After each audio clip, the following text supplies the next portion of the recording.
A mother grieves for her son, another casualty in a 43-year-old war. Sortaji was 25 when he was hit by a rocket-propelled grenade.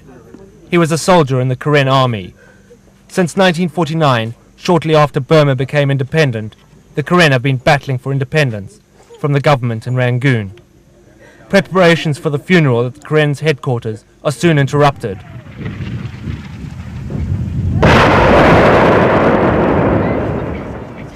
As mourners head for cover, shells fired by the Burmese army land in and around Manipur, once a secure base. This year's Burmese offensive has been fiercer and more successful than ever before. With the government guns now less than 8 miles away, the rebel headquarters here at Manipur are coming under daily attack. There's still another month of fighting to go before the monsoon rains will bog down the war effort. But already, the Karen and their student allies are running short of ammunition. The Karen fight back as best as they can. But in recent months, they've steadily lost ground to the Burmese army, including strategically important high ground. Now they're fighting a rearguard action as the army tries to drive home its advantage with the help of more than $1 billion worth of Chinese arms.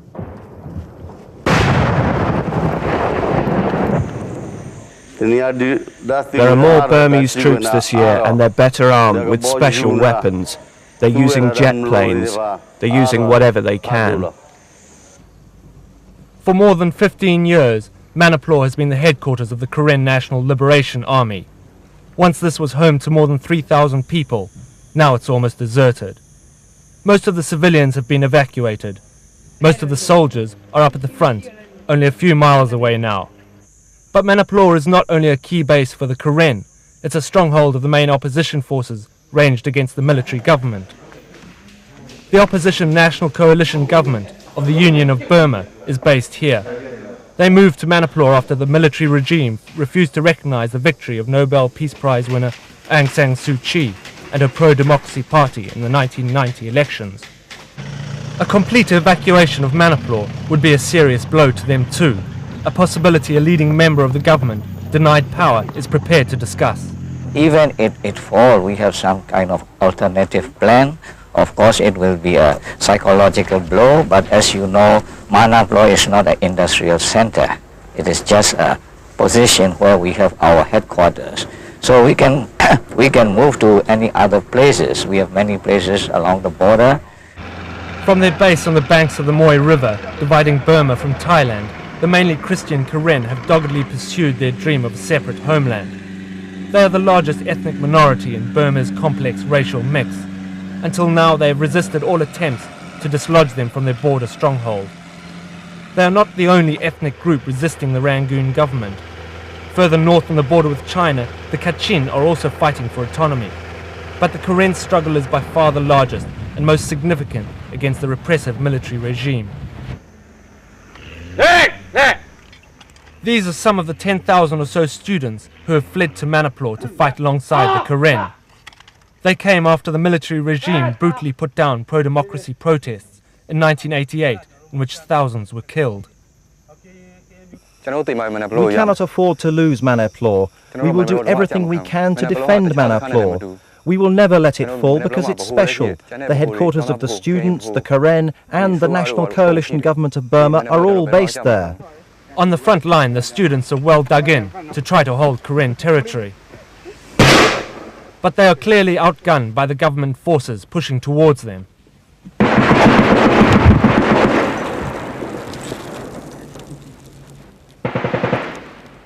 The cost of this war in human terms is high. In the field, precise casualty figures are hard to establish. But there are reports that military hospitals in Thailand are filling rapidly with Karen casualties. There are casualties too among those not even fighting in the war. These are some of the luckier people among the thousands of ordinary Burmese the army forced to work for them as porters. They've escaped to freedom in Karen territory. They bring with them tales of beatings and starvation. All of us hate the military government. We were not given enough food, and whenever we couldn't carry our loads, we were beaten with rifle butts and kicked, and beaten in other ways too.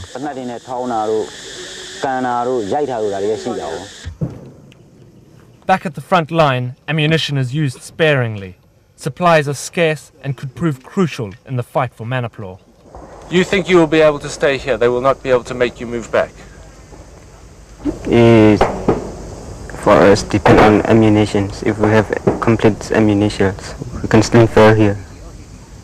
We can stay here. And too often, what ammunition they do have proves worse than useless.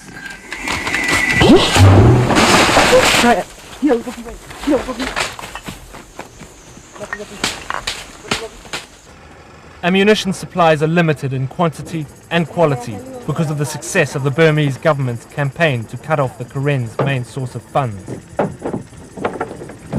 Thai trading posts like this one have traditionally served a huge smuggling industry. Through a system of taxes on the smuggled goods and their own teak trade, the Karen have largely financed their war. Now the Burmese have put a stop to most of this cross-border economy. By sealing the frontier and targeting Karen trading posts, the Burmese have effectively stopped the flow of goods from Thai villages like this across the river into Burma. It's a financial stranglehold that could finally drive the Karen from their dwindling territory. Most soldiers have already moved their families across the river into Thailand. But there's no absolute guarantee they'll find security there either. Thai police regularly inspect the bunkers built to protect the refugees from Burmese artillery attacks. And the refugees have generally been made to feel welcome. When we arrived here, the Thai villagers welcomed us. They treated us like brothers and sisters. It wasn't always that way, but now the Thais have begun to respond to international pressure not to allow Thailand to be used as a springboard for an attack on Manipur. Near to a school bombed by the Burmese, preparations have begun to build a military base to block any attempt by the Burmese army to cut through Thailand to attack the Karen headquarters from the rear. But that's little consolation to the beleaguered Karen troops on the front line. They can fire off at the Burmese planes that circle overhead, but it doesn't change their desperate position. And it costs $140 a burst.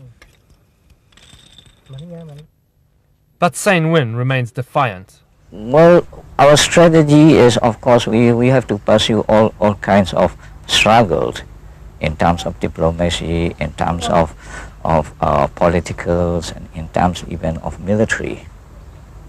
So we have to go on struggling.